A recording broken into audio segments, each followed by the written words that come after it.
तो दोस्तों, जैसा कि आप सभी को अच्छी तरीके से जानकारी इस बात की हो चुकी है कि बिहार में अब डोमिसाइल जो है वो लग चुका है। जब हम शिक्षक भर्ती परीक्षा की बात करते हैं, यहाँ पर बहुत ही कन्फ्यूज़न जो है वो अभी भी अभ्यर्थियों में बरकरार है कि डोमिसाइल लगने के बाद क्या 100% डोमिसाइल है या कुछ परसेंट ही डोमिसाइल लगा हुआ है, कितने परसेंट सीटें जब हम अदर स्टेट की बात करते हैं, बिहार के अलावा जो भी राज्य हैं उन्हें मिलेंगी या फिर बिहार के निवासियों को कितनी सीटें मिलने वाली हैं, उन सभी के बारे में हम अपने इस वीडियो में चर्चा करेंगे। 2 से 3 मिनट में आप सब कुछ समझ जाएँगे अच्छी तरीके से।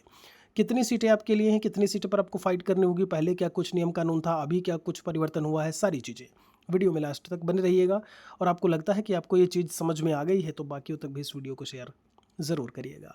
यहाँ पर देखेंगे, प्रेस वार्ता से कुल 100 रिक्त पदों के आधार पर नियुक्ति के संबंध में जो प्रतिवेदन है, संबंधित प्रतिवेदन, आपको हम बता दें पूर्व की जो नियमावली थी जब टीआरई 1.0 आया था 2023 में, तो उसके परिप्रेक्ष्य में अगर हम बात करते हैं आरक्षित 60% सीट, यहाँ पर ज़रा ध्यान दीजिए।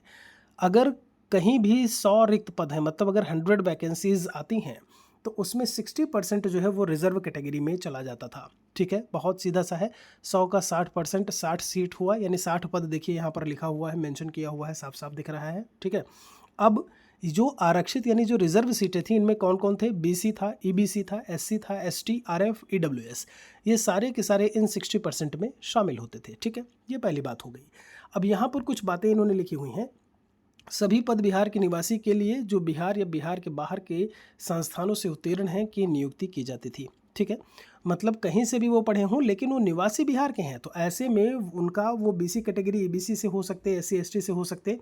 ऐसे में 100 में से 60 सीटें समझो उनके लिए चली गई। अब बची कितनी सीटें आपके पास में? 40 सीट्स। ठीक है, आते हैं, बात करते हैं 40 सीट पर, जिसको अनारक्षित बोलते थे, जिसको अनरिजर्व बोलते थे। और अनरिजर्व में जब हम देखेंगे तो आप ज़रा यहाँ पर गौर करिएगा, अनरिजर्व सीटों की संख्या में यहाँ पर जो दिया हुआ है वो है 40%। ठीक है, अब इन 40% सीटों को लेकर के हम चर्चा करें, को लेकर के हम बात करें, तो इसमें से 40 पद हुआ अनारक्षित, कुछ 40%, 40 पद में से 35% यानी कि 14 पद जो है महिलाओं के लिए आरक्षित होती हैं। कितने? इनमें से 35% जो है, 40 पद का 45%, सॉरी 35%, यानी कि 14 जो पोस्ट हैं वो सीधा सीधा किसके लिए हो गया? महिलाओं के लिए। तो अभी तक क्या होता था कि अदर स्टेट की महिलाएं भी इसमें जो है नियुक्त हो गई हैं। ठीक है, ये बात आपको भी पता है, अच्छी तरीके से जानते होंगे। फिर कितना बचता है? फिर जो इसमें शेष अनारक्षित जो 65% यानी जो 26 पद हैं, इसमें बिहार या बिहार के बाहर के निवासी शामिल होते थे। समझिएगा, अब आप सोचोगे बिहार के, तो बिहार में जनरल कैटेगरी भी तो आएगा ना। तो अनारक्षित का मतलब ही होता है जनरल कैटेगरी। तो बिहार में जो जनरल कैटेगरी के कैंडिडेट्स हैं वो प्लस अदर स्टेट के कैंडिडेट्स सभी फाइट करते थे कितनी सीट पर? 26 सीट पर। 100 में से 26 सीट होती थी। अब क्या है? पहले 26 सीट मिलती थी 100 में, अब कितनी सीट मिलेगी जरा उस पर बात कर लेते हैं। देखिएगा, आरक्षित सीटों को लेकर के चर्चा करें तो कितने हैं आपका? जी हाँ, यहाँ पर 60% वही आपके लिखे हैं, BC, BC, SC, ST, RF, EWS. इसमें लिखा हुआ है, जरा ध्यान दीजिएगा, आरक्षित सभी 60% यानी 60 पद बिहार के निवासियों के लिए हैं, जिसमें 40% पद यानी 24 पद बिहार के अंदर शैक्षणिक संस्थानों से उत्तीर्ण अभ्यर्थी और 60% यानी 36 पद बिहार या बिहार के बाहर के शैक्षणिक संस्थानों से उत्तीर्ण अभ्यर्थी नियुक्त हो सकते हैं।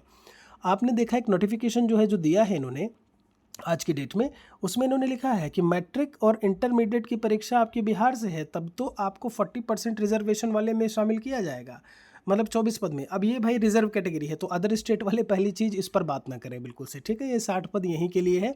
उनमें से भी जिन्होंने यहाँ पर बिहार के अंदर शैक्षणिक संस्थानों से उत्तीर्ण किया हुआ है वो अभ्यर्थी, और जो 60% की बात करें बाद वाले 36 पद जिनके लिए हैं बिहार या बाहर के शैक्षणिक संस्थानों से उत्तीर्ण अभ्यर्थी नियुक्त हो सकते हैं। और ये रिजर्व कैटेगरी है, जरा गौर करिएगा। अब इनमें मान लीजिए इनमें इधर उधर हो सकता है यहाँ पर अभ्यर्थी इनको कम मिले, जो यहाँ के पास किए हों, जो यहीं से पास किए हों इंटरमीडिएट मैट्रिक। भाई बहुत सारे बिहार के स्टूडेंट हैं जो बाहर से इंटरमीडिएट मैट्रिक जिन्होंने किया हुआ है। ठीक है, तो ऐसे में वो इसमें शामिल हो सकते हैं, इसमें जा सकते हैं। ठीक है, लेकिन अदर स्टेट की बात करें तो वो अनारक्षित में ही आएंगे। अब बात कर लेते हैं अनारक्षित की कहानी क्या है, जरा इस पर गौर करिएगा। यहाँ पर देखिएगा, फिर से वही 40 पद दिया हुआ है। फिर इसमें क्या है भाई, 35% तो अब फिक्स हो गया कि बिहार की महिला ही अब उसमें होगी। अदर स्टेट का जो अब तक ये शामिल कर लेते थे, गलती से हुआ है, इंटेंशनली हुआ है, अनइंटेंशनली हुआ है, जैसे भी हुआ है, अब वो महिला ही रहेगी 35%, यानी कि 14 पद 40 में से चले गए जिसमें महिला शामिल होगी। शेष अनारक्षित की बात करें जो 26 पद हैं, ऐसे में 65% बोला है अनारक्षित पदों में से 40% यानी 10.4 पद जो है बिहार के शैक्षणिक संस्थानों से उत्तीर्ण अभ्यर्थी की नियुक्ति होगी। जो ऊपर वाले केस में था 46G का, वही नीचे वाला भी दिया हुआ है। तो अब 26 पद जो थे उसमें कितने पद चले गए भाई साहब? 10.4 पद चले गए, फिर से वही बिहार के जो शैक्षणिक संस्थान से अभ्यर्थी नियुक्त हैं उनके लिए। फिर बात आती है 60% यानी कि जो 15.6 पद पर ही बिहार या अन्य राज्य के उत्तीर्ण अभ्यर्थी उसमें शामिल होंगे। आगे कहते हैं, इस प्रकार संशोधित नियमावली आने के बाद बिहार के निवासियों की प्रत्यक्ष रूप से 84.4% पदों पर नियुक्ति होगी। शेष 15.6% पदों पर बिहार के निवासी के साथ बिहार के बाहर के निवासियों की भी नियुक्ति होगी। कुल मिलाकर के ये समझ लो कि जब हम बात करते हैं परसेंटेज को लेकर के, तो पहले क्या होता था आपका, आप मान के चलिए कि 26 पद पर जो नियुक्ति होती थी वो अब 15.6 यानी कि 16 पद हो गया है।